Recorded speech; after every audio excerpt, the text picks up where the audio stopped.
আসসালামু আলাইকুম। উযু করবেন, এরপরে এই দোয়াটা একবার পড়বেন। আল্লাহ রাব্বুল আলামিন আপনার সব গুনাহ মাফ করবেন। এক সাহাবী মসজিদের মধ্যে এসে নিজের গুনাহের কথা নবীকে বললেন। বললেন, ইয়া রাসূলাল্লাহ, আমার থলিতে এমন কোনো গুনাহ নাই যেটা নাই। আমি সব প্রকার গুনাহ করেছি। আমি তো হতাশ, আমি তো শেষ হয়ে যাব, আমি তো জাহান্নামী হব। আমার কি করণীয় ইয়া রাসূলুল্লাহ? আমাকে পরামর্শ দেন, আমাকে আমল বলে দেন। নবীজি সাল্লাল্লাহু আলাইহি সাল্লাম ছোট্ট একটা দোয়া তার সাথে শেয়ার করলেন। তিনবার পড়তে বললেন, আল্লাহুম্মা গফিরাতুকা আওসাউ মিন যুনুবি ওয়া রাহমাতুকা আরজা ইনদি মিন আমালি। আল্লাহুম্মা গফিরাতুকা আওসাউ মিন যুনুবি ওয়া রাহমাতুকা আরজা ইনদি মিন আমালি। এই দোয়াটা রাসূলুল্লাহ সাল্লাল্লাহু আলাইহি সাল্লাম ওই সাহাবীকে তিনবার পড়তে বললেন। সাহাবী তিনবার পড়লেন। নবীজি বললেন, যাও, আল্লাহ তাআলা তোমার গুনাহ মাফ করে দিয়েছেন। অনেক গুনাহ তিনি হয়তো করেছেন, আল্লাহ তাআলা এই দোয়াটা তিনবার পড়ার উসিলায় তার সব গুনাহ মাফ করে দিয়েছেন। একজন সাহাবী রাদিয়াল্লাহু তাআলা আনহু নবীজির কাছে এসে বললেন, ইয়া রাসূলুল্লাহ, আমি রোজা অবস্থায় স্ত্রীর সাথে মিলিত হয়েছে, আমার রোজাও গিয়েছে, বড় গুনাহ হয়েছে। নবীজি বললেন, সমস্যা নাই, তুমি সদকা করো, অথবা ৬০ দিন রোজা রাখো, অথবা ৬০ জন মিসকিনকে খাইয়ে দাও। তো এভাবে নবীজি তাকে সমাধান বলে দিলেন। ওই সাহাবী বললেন, ইয়া রাসূলুল্লাহ, কোনোটাই আমি করতে পারবো না, কারণ আমি গরিব, না ৬০ দিন রোজা রাখতে পারবো, না ৬০ জনকে খাওয়াতে পারবো। তো নবীজি বললেন, ঠিক আছে, আমি তোমাকে কিছু হাদিয়া দিই, খাবার, এগুলো তুমি মিসকিনদের মধ্যে সদকা করে দাও, আল্লাহ তোমাকে মাফ করে দিবেন। নবীজিকে ওই সাহাবী বললেন, ইয়া রাসূলুল্লাহ, আমার চাইতে গরিব আর কেহ নাই। তো নবীজি বললেন, ঠিক আছে, তুমি তোমার পরিবার নিয়ে এগুলো খেয়ে ফেলো, আল্লাহ তাআলা তোমার গুনাহ মাফ করে দিবেন। গুনাহ অনেক বড়, কিন্তু সমাধান অনেক ছোট। গুনাহ আপনি করবেন ৭০ বছর, আর মাপ চাইবেন ৭০ সেকেন্ড। মাফ।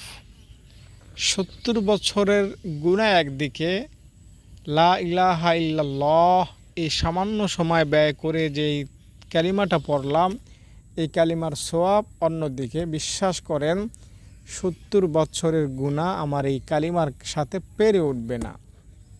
একবার লা ইলাহা ইল্লাল্লাহ বললে আমার যে সওয়াব হয়, সেটা ৭০ বছরের গুনাহ পারবে না মোকাবিলা করতে। সহজে বোঝেন, মনে করেন আপনার ডান হাতে আছে একটা স্বর্ণের বার, আর বাম হাতে আছে ২০ কেজি লোহা। তো কোনটার দাম বেশি হবে? অবশ্যই ডান হাতে। যদি একটা আংটিও লুকানো থাকে, এই সামান্য আংটিটাও এই ২০ কেজি লোহার চাইতে বেশি মূল্যবান হবে। সমাজে মানুষের কাছে সামান্য এই আংটিটা, যেটা হাতের মধ্যে রাখা যায়, এই আংটিটা ২০ কেজি লোহার চাইতে বেশি মূল্যবান। তো এটাই এভাবে বুঝে নেন যে আপনার সারা জীবনের গুনাহ এগুলো লোহার মতো, আর আপনি যে লা ইলাহা ইল্লাল্লাহ পড়লেন এগুলো হলো স্বর্ণের মতো, হীরার মতো মূল্যবান। এগুলোর কোনো মাপা টাপা হয় না, এগুলো ওই রকম হিসাব নিকাশ করে এর উপর সওয়াব দেওয়া হয় না। সহজে বুঝুন, আপনি লা ইলাহা ইল্লাল্লাহ পড়বেন ১০০ বার। হাদিস থেকে বলছি, বানিয়ে বলছি না। আসমান জমিনের মাঝখানে যত ফাঁকা জায়গা, সব ফাঁকা জায়গা সওয়াবে ভরে যাবে। এই সব সওয়াব আপনার জন্য। তো তাহলে বুঝতে পারলেন কত বেশি সওয়াবের মালিক আপনি হতে পারতেছেন। আমি কখনো শুনি নাই যে কারো গুনাহ আসমান পর্যন্ত যায় বা দুনিয়া ভরে যায় কারো গুনাহতে।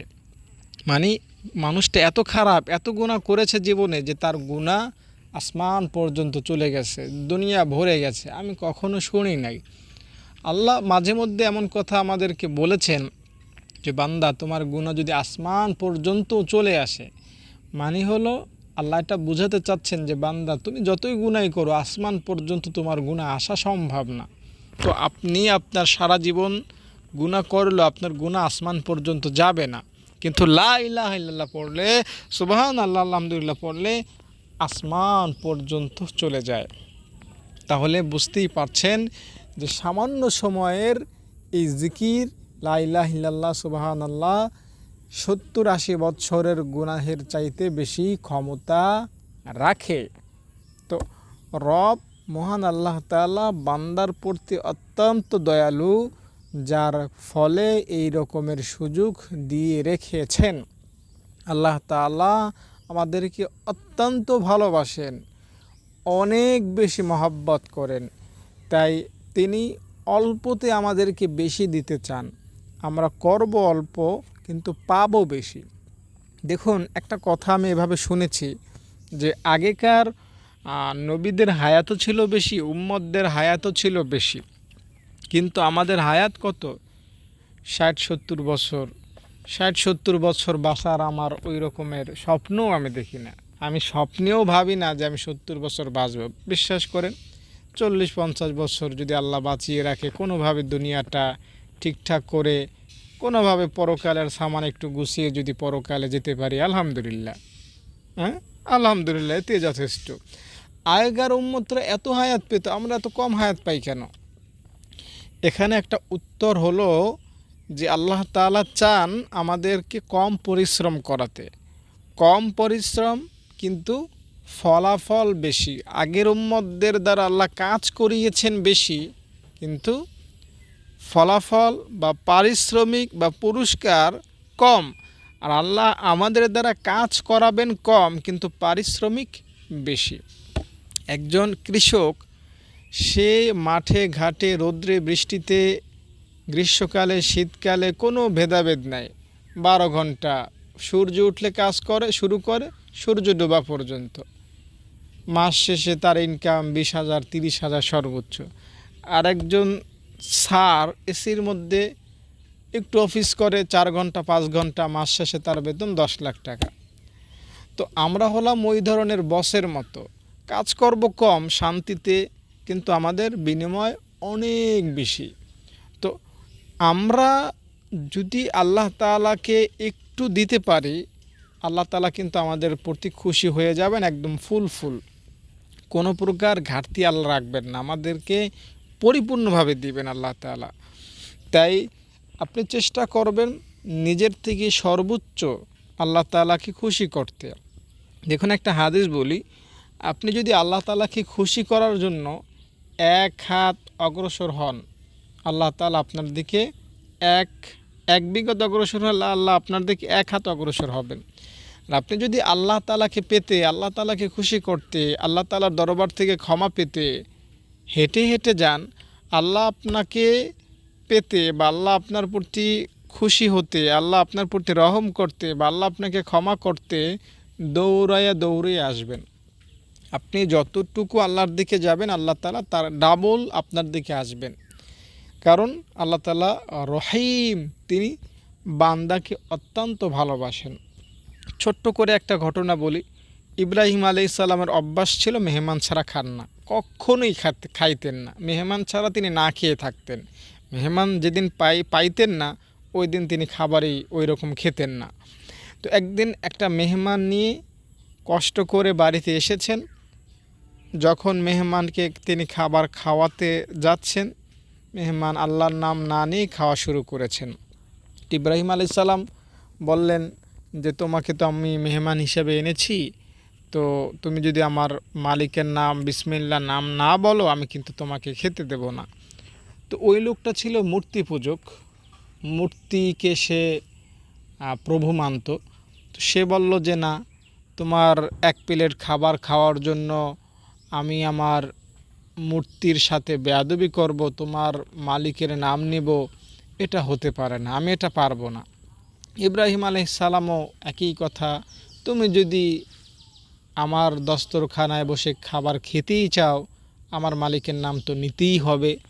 তো ওই মেহমান চলে গেল, তুমি তোমার খাবার খাও, আমি চলে গেলাম, তোমার খাওয়া আমার লাগবে না। তো আল্লাহ তাআলা কিছুক্ষণ পর ওহি পাঠালেন ইব্রাহিম নবীর কাছে, ইব্রাহিম, তুমি আমার এক প্রিয় বান্দার রিজিক তুমি নষ্ট করলা, একবেলা খাবার তুমি তাকে খাওয়াইতে পারলা না। ইব্রাহিম আলাইহিস সালাম বলেন, আল্লাহ, এ তোমার প্রিয় বান্দা, এ তো তোমার নামই নিতে চায় না, এ তোমার বান্দা হয় কেমনে, এ তোমার প্রিয় হয় কেমনে?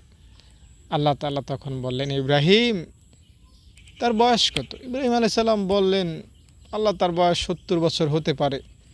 আল্লাহ তাআলা বললেন, ইব্রাহিম, সে 70 বছরের মধ্যে কোনো দিন আমাকে ডাকে নাই, কোনো দিন আমার গোলামি করে নাই, কোনো দিন আমাকে একবার স্মরণ করে নাই, তারপরেও আমি তাকে ভালোবাসি।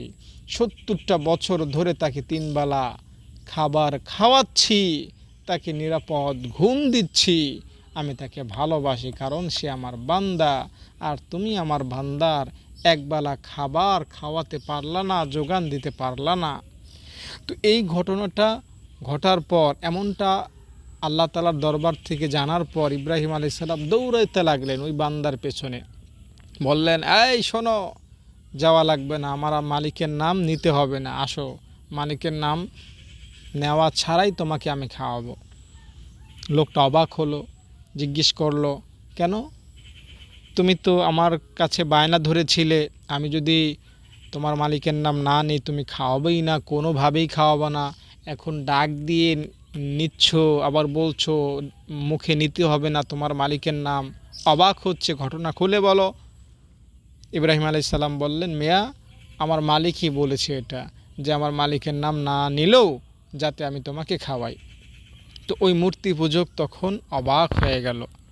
তখন ইব্রাহিম আলাইহিস সালামকে বললেন, আচ্ছা, তোমার মালিক এতই মেহেরবান, আচ্ছা তাহলে খাবার পরে খাবো, তোমার ওই মেহেরবান ওই দয়ালু মালিকের সাথে আমাকে পরিচয় করায়া দাও, আমাকে কালিমা পড়ায়া দাও, তারপর আমি এক দস্তরখানায় তোমার বন্ধু হয়ে মুসলিম হয়ে খাবার খেতে চাই। তো রব্বে কারীম মহান আল্লাহ তাআলা তার প্রতিটা বান্দাকে এভাবে ভালোবাসেন। তিনি চান তার বান্দা জাহান্নামের পথ থেকে ফিরে আসুক, অল্পতে নাজাত পাক। বেশি কষ্ট আমাদের দ্বারা আল্লাহ তাআলা চান না। আল্লাহ তাআলা চান যাতে আমরা প্রত্যেকেই জান্নাতে যেতে পারি। তো এজন্য আমাদের একটু কোরবান করতে হবে, একটু স্যাক্রিফাইস করতে হবে। একদম ঢালাওভাবে গুনাহ করে আল্লাহকে ভুলে যাওয়া, এমনটা করলে চলবে না। আপনি মানুষ, আপনার দ্বারা 2-4টা গুনাহ হবে, খুব স্বাভাবিক। দেখুন, আদম আলাইহিস সালাম, তিনি কে? আমাদের আদি পিতা। আদম আলাইহিস সালামকে আল্লাহ বললেন, আদম সব কিছু করো, জান্নাত তো বড়, ঠিক না? জান্নাত তো আমাদের বাংলাদেশের মতো না, কি বলি আস্তাগফিরুল্লাহ, দুনিয়ার মতো না, দুনিয়ার চাইতো 10 গুণ, 1000 গুণ, কোটি কোটি গুণ বড়। তো আল্লাহ তাআলা বললেন, আদম, এত বড় জান্নাত, এত ফল ফুল, এত গাছপালা, এত নেয়ামত, যা কিছু আছে সব ভোগ করো, কোনো আদেশ নিষেধ নাই। তবে ওইখানে একটা গন্ধম ফল আছে, ওটার ধারে কাছেও যাবে না, ওইখানে কি আছে না আছে ওটা জানতেও যাবে না, খবরদার, আল্লাহ নিষেধ করলেন। কিন্তু আদম আলাইহিস সালাম এবং হাওয়া আলাইহিস সালাম আল্লাহ তাআলার এই নিষেধকে ভঙ্গ করলেন। এত বিশাল জান্নাত, হ্যাঁ, এত বিশাল বড় জান্নাত, শুধুমাত্র ওই একটা জায়গায় যেতে নিষেধ করলেন, তারা সেটাই ভঙ্গ করলেন। তো মানুষ, আমরা এভাবেই হুকুমকে ভঙ্গ করবো, এটা খুব স্বাভাবিক। আদম আলাইহিস সালাম এই ভুলটা করার কারণে কয়শো বছর কেঁদেছেন জানেন? 350 বছর কেঁদেছেন।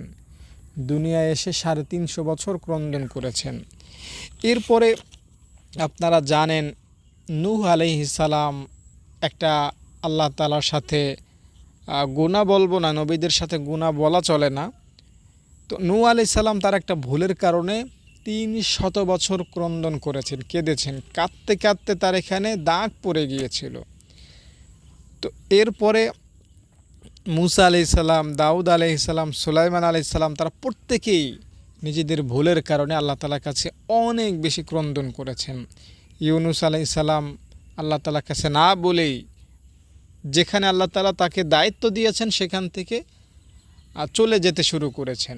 ফলশ্রুতিতে আল্লাহ তাআলা তাকে জেলখানায় ভর্তি করলেন, মাছের পেটে, মাছের পেটকে জেলখানা বানিয়ে দিলেন। আল্লাহ তাআলার কাছে ইউনূস নবী খুব কান্নাকাটি করতে লাগলেন, 40 দিন কাঁদতে লাগলেন।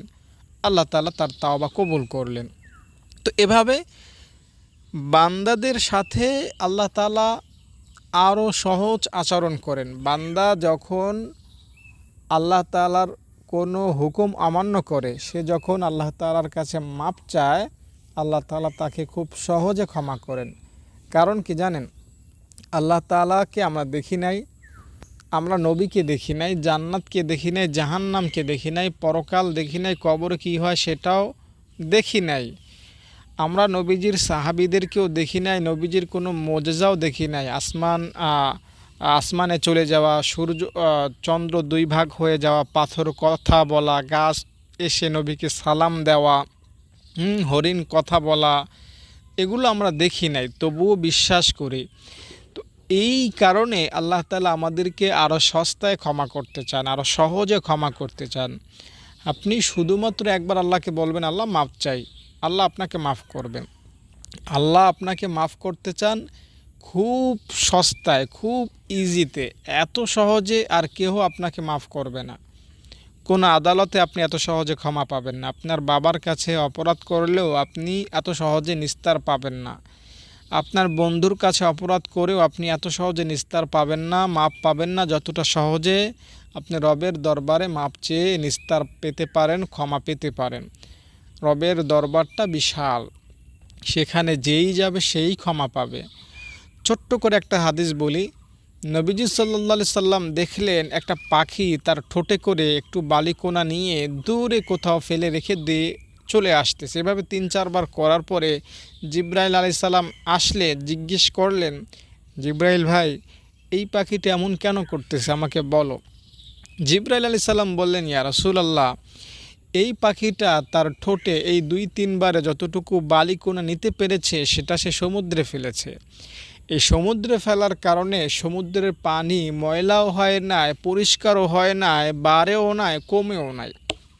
আচ্ছা বলেন, আমি বঙ্গোপসাগরের কাছে গেলাম এতটুকু বালি নিয়ে বা এতটুকু একটা পাথরের কণা নিয়ে, আমি যদি বঙ্গোপসাগরে সেটা ফেলি, এই ফেলার কারণে বঙ্গোপসাগরের পানি কি বাড়বে বা কমবে বা ময়লা হবে বা পরিষ্কার হবে?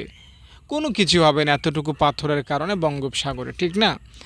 তো আল্লাহ তাআলা এই ঘটনাটা বলার মাধ্যমে, ঘটনার মাধ্যমে আমাদেরকে শিক্ষাটা দিলেন। জিবরাইল আলাইহিস সালামের মাধ্যমে আমাদেরকে জানাইলেন, ইয়া রাসূলুল্লাহ, আপনার উম্মত যত গুনাহ করে সেটা হলো এই পাখির ঠোঁটের মাথায় যতটুকু বালিকণা তার সমপরিমাণ।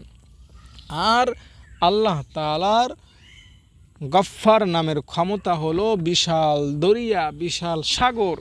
আল্লাহ তাআলার গফফার নামের এত ক্ষমতা যেটা বিশাল দরিয়া, সেখানে আপনার উম্মত সারা জীবন গুনাহ করেও যতটুকু ময়লা বা যতটুকু বালি হতে পারে সেটা হলো এই পাখির ঠোঁটের মাথায় সমপরিমাণ বালু। এতটুকু বালু আল্লাহ তাআলার এই বিশাল দরিয়ায় ফেলার কারণে আল্লাহ তাআলার রহমতে, আল্লাহ তাআলার গফফার নামের মধ্যে কমতি হবে না, বাড়তি হবে না, কোনো কিছুই হবে না। আল্লাহ তাআলা আপনার বান্দাকে এভাবেই ক্ষমা করতে চান। মানে আমরা যত গুনাহ করি এগুলো আল্লাহ তাআলার কাছে কোনো কিছু যায় আসে না। আমরা অনেকে মনে করতে পারি যে আমরা গুনাহ করলে আল্লাহ তাআলা লস, না, এটা কিন্তু না, কখনোই না। আবার অনেকের ধারণা হতে পারে যে আমরা যদি আল্লাহ তাআলার গোলামি করি তাহলে আল্লাহ তাআলার লাভ, না, এটাও না। লাভ লস সব আপনার আমার। আল্লাহ তাআলা আমার আপনার মুখাপেক্ষী না। আল্লাহ তাআলা আল্লাহুস সামাদ, তিনি অমুখাপেক্ষী, কোনো কিছুর ধার তিনি ধারেন না। আল্লাহ তাআলার ইবাদত করলে আপনার লাভ, আল্লাহ তাআলার ইবাদত না করলে আপনার লস। কারণ জান্নাতে গেলে আপনিই যাবেন, জাহান্নামে গেলে আপনিই যাবেন। তাই ফলাফল আপনার হাতে। তাই আমরা যেহেতু পরকালের যাত্রী, তাই সেখানে আমাদেরকে যেতেই হবে। আর সেখানে যেতে হলে গুনাহমুক্ত হয়ে যেতে হবে। আর গুনাহমুক্ত হয়ে যাওয়ার অন্যতম যত মাধ্যম আছে তার মধ্যে অন্যতম একটা মাধ্যম হলো তাওবা। তাওবা করুন। নবীদের মতো পূর্ববর্তী বাদশাহ যারা ছিলেন সৎ, তাদের মতো, যেমন ইব্রাহিম আদম আলাইহিস সালাম, তিনি বলকের বাদশাহ ছিলেন, জানেন তো। তার বাদশাহী এমন ছিল যেখানে কোনো দুর্নীতি ছিল না, ওই বাদশাহী ওই যুগে এমন ছিল না যে একজন মন্ত্রী এসে বাদশার কল্লা কেটে দিবে আর ওই মন্ত্রী বাদশার সিংহাসনে বসবে। ওই যুগটা ছিল অনেকটা সোনালী যুগের মতো। এই বলখের বাদশা একটা বছর আর তার রাজ দরবার থেকে দূরে ছিল, তবুও তার সিংহাসনে কেউ বসে নাই, কারণ তারা এটা বিশ্বাস করত যে আমাদের বাদশা আমাদের থেকে এখন অনুপস্থিত, যতদিন না সে আসতেছে বা তার কোনো মৃত্যুর সংবাদ নিশ্চিত হচ্ছে ততদিন পর্যন্ত এই সিংহাসনে আমরা কেউ বসবো না, আমরা বাদশার জন্য অপেক্ষা করব। এত বড় বিশ্বস্ত যুগ ছিল তখন। তো এত বড় একটা পজিশনে থাকা সত্ত্বেও বলখের বাদশাহ আল্লাহকে পাওয়ার জন্য তার রাজ দরবার ছেড়ে চলে গেলেন আল্লাহকে পাওয়ার জন্য। আল্লাহ তাআলার কাছে ক্ষমা চাইলেন, আল্লাহ তাআলা তাকে ক্ষমা করলেন, তাকে দিলেন পরকালের বাদশাহী।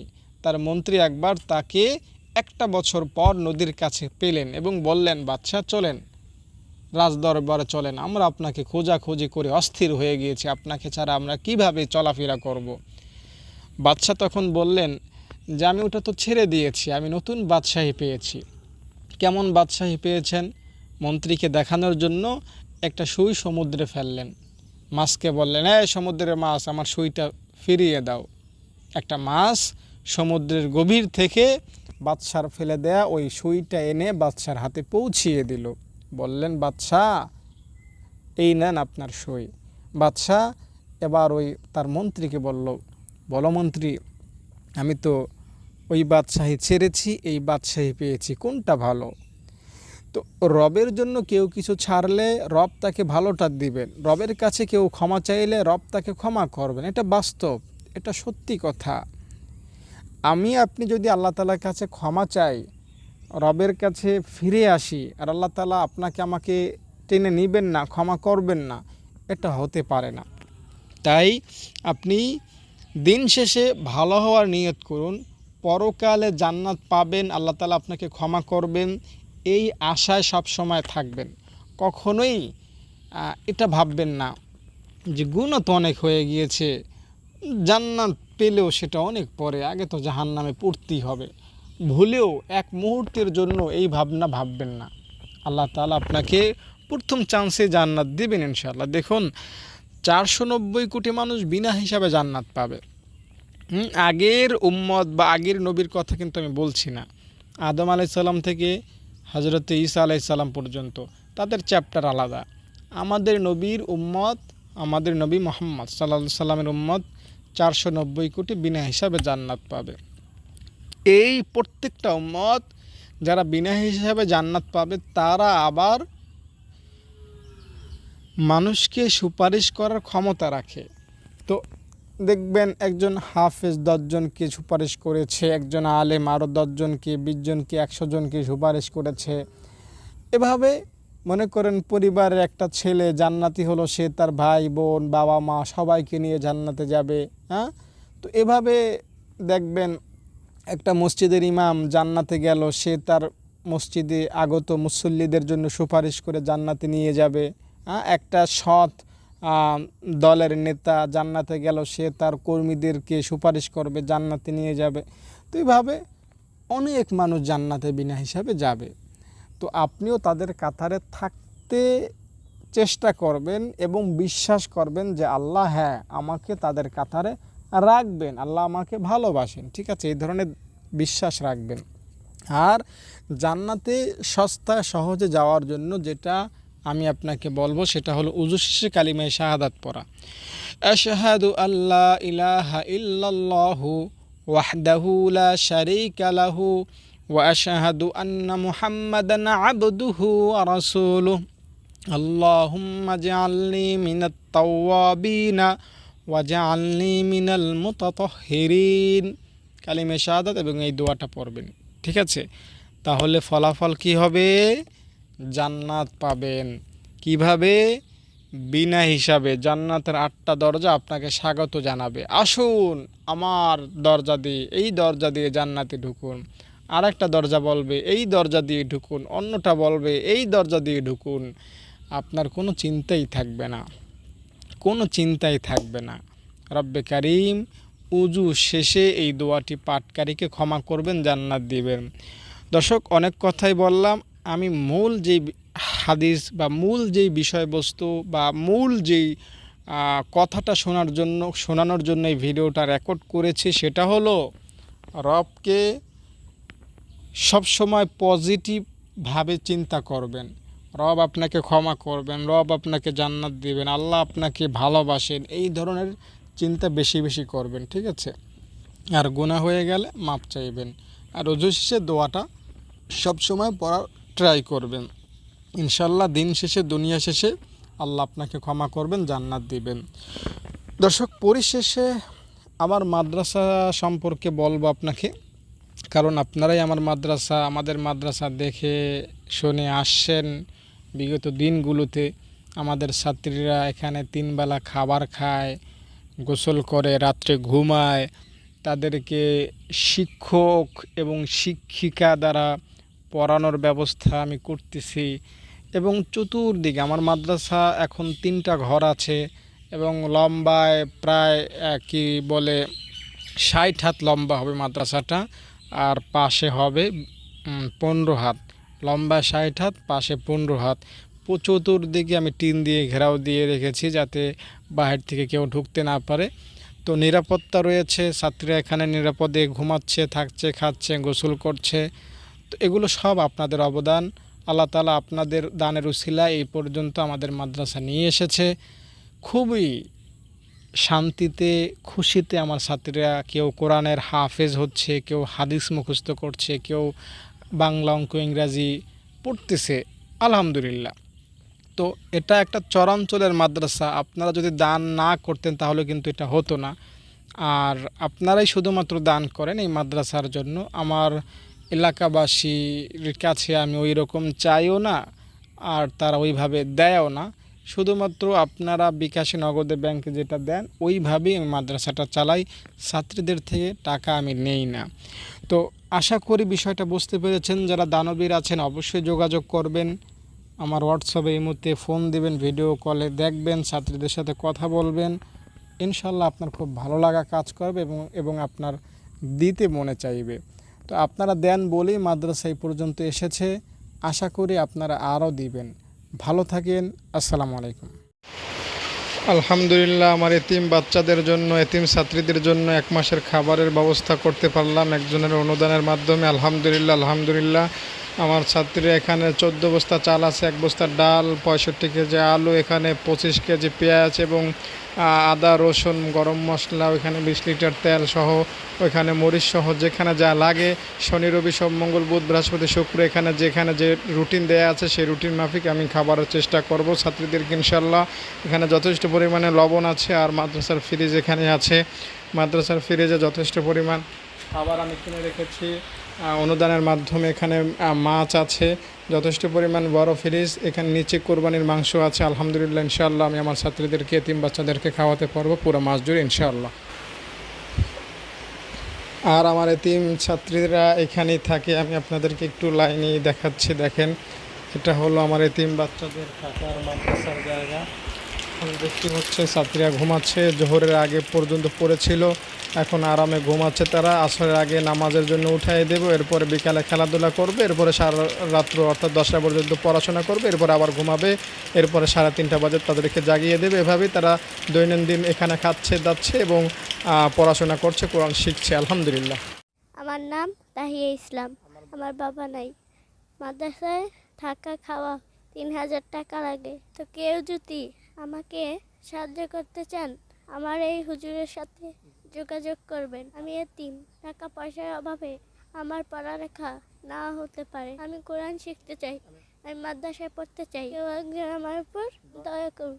আল্লাহ আপনার উপর দয়া করবেন। আমি দোয়া করবো। আসসালামু আলাইকুম।